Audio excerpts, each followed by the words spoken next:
Qu'est-ce que la radio m'a appris sur la vente ? À 19 ans, je deviens animateur radio. Moi, mon rêve, à l'époque, clairement, c'était de devenir le plus grand animateur radio. Je voulais faire des matinales, des talk-shows. Et en fait, ce que je savais pas à ce moment-là, c'est ce que la radio allait me donner. Elle allait me donner les plus belles leçons de vente de ma vie. Et aujourd'hui encore, moi, je les utilise tous les jours. Et je pensais vraiment pas apprendre ça avec la radio. J'arrive à trouver un stage à France Bleu Nord. Le premier jour de stage, je pars à Berck-sur-Mer pour le Festival du Monde de Cerf-Volant. Ça fait rêver. Moi, je connais personne, je viens d'arriver. L'animateur, du coup, qui est censé être mon maître de stage, n'avait pas envie de passer la journée avec moi. Clairement, il me dit « Écoute, tu vas dans le stand France Bleu, tu vas aller distribuer des tracts toute la journée à des auditeurs. » Clairement, moi, je me dis « Bon, autant s'amuser parce que sinon, je vais me faire chier toute la journée. » Donc, je suis moi, Thibaut, avec le smile, je fais des blagues toute la journée, je rigole avec les auditeurs. Je passe vraiment un super moment.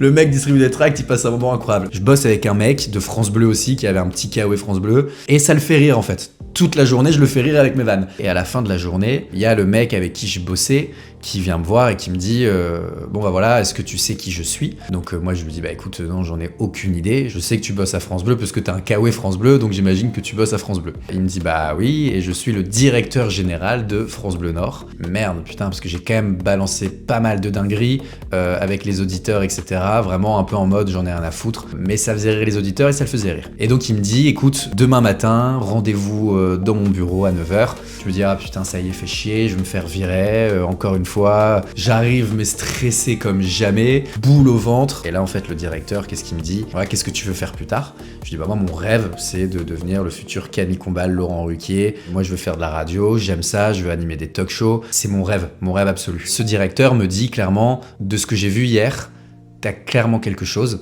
Déjà, t'as une bonne voix, donc ça j'ai de la chance, mais il dit en plus t'as une bonne personnalité, t'es toi-même avec les gens, tu rigoles avec eux, tu t'intéresses à eux, t'arrives à créer une discussion très facilement, et ça c'est quelque chose qui est assez rare pour la radio. Donc il me dit écoute, moi ce que je te propose, c'est clairement d'arrêter ton école et de devenir animateur radio. Clairement, je suis choqué, je pensais que j'allais me faire virer, au final le mec me propose d'arrêter l'école. Et donc là, à 19 ans, moi je deviens animateur radio. Donc déjà, ce qu'on peut en tirer de cette histoire, c'est que j'avais rien à prouver à ce moment-là quand je distribuais des tracts. Donc j'ai été 100% moi-même, il n'y avait pas de costume, il n'y avait pas de filtre, il n'y avait rien.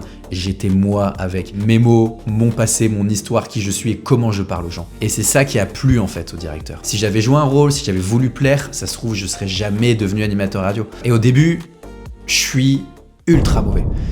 Donc j'étais Thibaut Catelin qui fait l'animateur radio, qui anime une émission, et non Thibaut Catelin qui anime une émission. En fait, j'avais mis mon blouson d'animateur radio.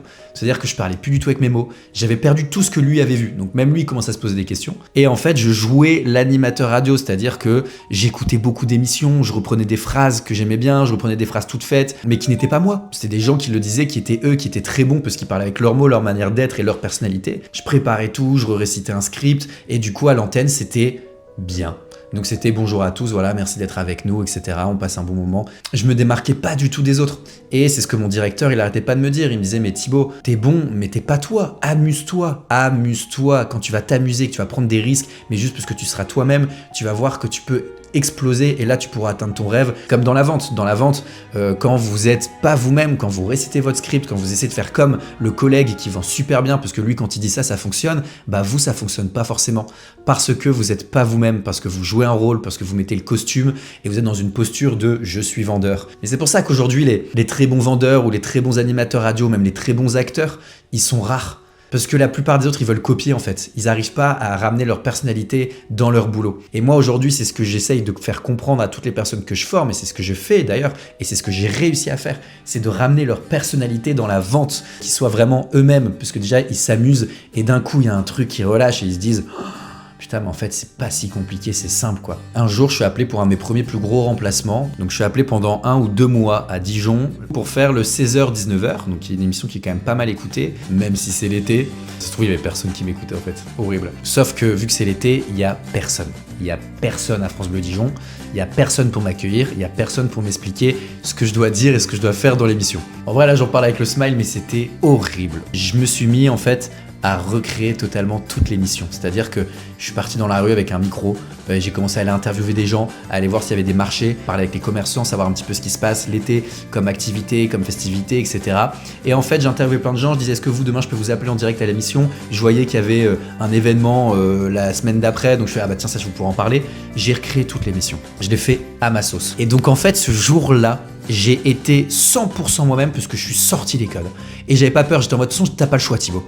Encore une fois, quand t'as plus le choix, t'y vas à fond. Les auditeurs appelaient en masse, voulaient parler avec moi, c'était « Ah, on aimerait bien avoir Thibaut au téléphone, etc. » J'en rencontrais qui venaient à la radio nous voir en mode « Ah Thibaut, vous êtes nouveau, on vous adore, on aime bien votre énergie, ce que vous faites, etc. » Première fois de ma vie que j'avais autant de compliments, encore une fois parce que j'étais moi-même. Si j'appuie énormément là-dessus, c'est juste pour que vous compreniez que le jour où vous allez être vous-même dans la vente, le jour où vous allez comprendre qu'il faut juste enlever ce costume, enlever cette cravate, enlever ce truc de commercial et de se dire mais moi je l'imagine comme ça, mais c'est pas comme ça, c'est comme moi je veux être, vous allez voir que ça va exploser d'air et vous allez vendre beaucoup plus. Bien sûr, du coup, il y a d'autres petits détails que j'ai appris moi avec la radio, c'est la voix, donc c'est savoir poser sa voix, c'est-à-dire qu'au début, je parlais beaucoup en disant bonjour à tous et merci d'être avec nous, etc. On passe un agréable moment, on est super content d'être ensemble, on va voir, il y aura plein de cadeaux aujourd'hui.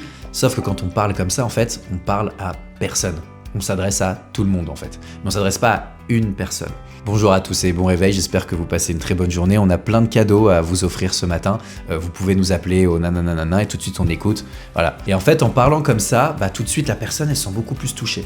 Donc déjà j'ai appris à poser ma voix. J'ai appris aussi à mettre du sourire, à mettre de l'énergie. Que vous ayez passé une bonne, une mauvaise journée, que vous ayez des problèmes. Quand j'animais une émission, il fallait pas que les auditeurs l'entendent. Parce que les auditeurs, ils ont pas à savoir ça. Les gens, ils entendent vos prospects, vos clients, etc.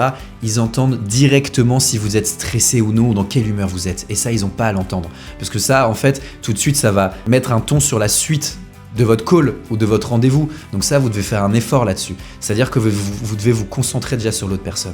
Déjà, peut-être parfois parler moins et poser des questions. Aller chercher le pourquoi et pas forcément rester bloqué sur vous, vos problèmes, vos trucs, vos arguments, etc. Mais plus vous allez rentrer dans une discussion, vous allez vous concentrer sur l'autre personne, plus vous allez oublier vos soucis et plus vous allez être avec l'autre. Vous devez lui faire comprendre et vous devez lui faire croire que c'est la première personne que vous appelez de la journée. Vous devez la rendre unique, cette personne. Qu'elle se dise « Ah, j'ai passé un bon moment ». Et c'est ce qui va faire que vous allez vous différencier des autres et c'est ce qui va faire en fait que là vous allez signer beaucoup plus. Au début moi j'avais peur et même dans la vie de tous les jours j'avais peur du silence. Et le silence, vous voyez comme je suis en train de les mettre là, tout de suite ça crée quelque chose de beaucoup plus posé. Tout de suite l'autre personne elle va commencer à tendre un peu plus l'oreille, elle va être un petit peu plus avec vous. Et moi j'avais toujours peur de poser ce silence, surtout quand on a la radio et qu'il y a plein de gens qui nous écoutent, j'avais peur du blanc quoi. Même 2 secondes c'est énorme à la radio. Sauf qu'en fait j'ai compris pas mal de choses avec ce silence. Et ben tout de suite si je mets un silence, bah c'est pas forcément naturel. Et du coup la personne qui n'était pas en train de regarder, elle va se dire ça bug ou quoi, qu'est-ce qui se passe, mon ordi s'est éteint. Et elle va revenir avec moi et là elle va réécouter ce que je suis en train de dire. Et là elle va se reconcentrer avec moi. Il permet aussi à la personne qui est en face de réfléchir.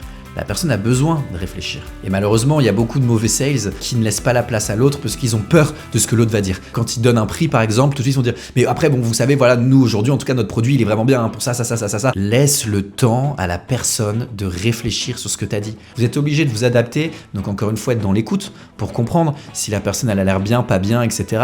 Et s'adapter à son rythme et s'adapter à son ton. Quand vous sentez que la personne, ça la saoule, elle a passé une mauvaise journée, il est 18h, vous l'appelez, c'est « Je sais que la journée, elle a peut-être été longue, il est 18h, vous devez rentrer chez vous, peut-être que vous avez envie de profiter de votre famille ou je ne sais quoi, je vais pas en avoir pour longtemps. On peut, si vous voulez, ce qu'on peut faire, c'est qu'on regarde 5-10 minutes et on peut se rappeler demain à un moment où vous êtes plus tranquille, etc. Mais rien que ça, déjà, la personne se sent comprise. Enfin, ça va vous rendre humain, en fait, ce que 80% des gens ne font pas forcément. Autre exemple, c'est que moi, je demande très rarement à mes clients est-ce que ça va? C'est quelqu'un qui m'avait dit ça, il m'a dit demande pas forcément aux auditeurs est-ce que ça va. Parce que tu peux avoir des auditeurs d'un coup à l'antenne et t'as 80 000 personnes qui écoutent. Le mec il dit bah non ça va pas, j'ai passé une journée pourrie, je me suis viré du taf. Donc je me suis dit jamais de ma vie je vais demander à un auditeur est-ce que ça va. Donc aujourd'hui je fais pas avec mes clients. Sinon ça peut aller tout de suite sur une note négative. C'est-à-dire que très rapidement le mec peut dire non j'ai passé une journée de merde.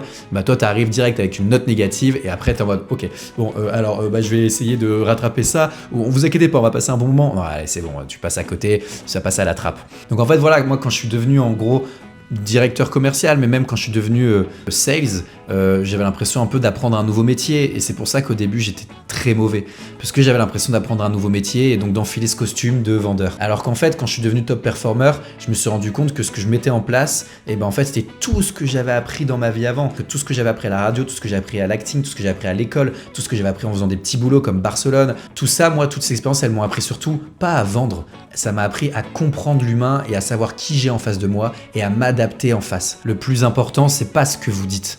Le plus important, c'est ce que la personne ressent quand vous le dites. Et on va s'arrêter sur cette belle phrase. N'hésitez pas encore une fois à me dire en commentaire si vous avez des questions, à m'envoyer des messages sur les réseaux sociaux, sur Instagram, sur le compte de Fluide ou sur le compte de Thibaut. Même s'il y a des sujets que vous voulez que j'approfondisse, que ce soit sur le silence, que ce soit sur la voix, sur comment poser sa voix, sur le bonjour. J'en ai déjà parlé plein de fois, mais le bonjour, il faut avoir un beau bonjour quand vous appelez vos clients. On va s'arrêter sur ça, je vais vous faire un très beau au revoir. Au revoir, bisous.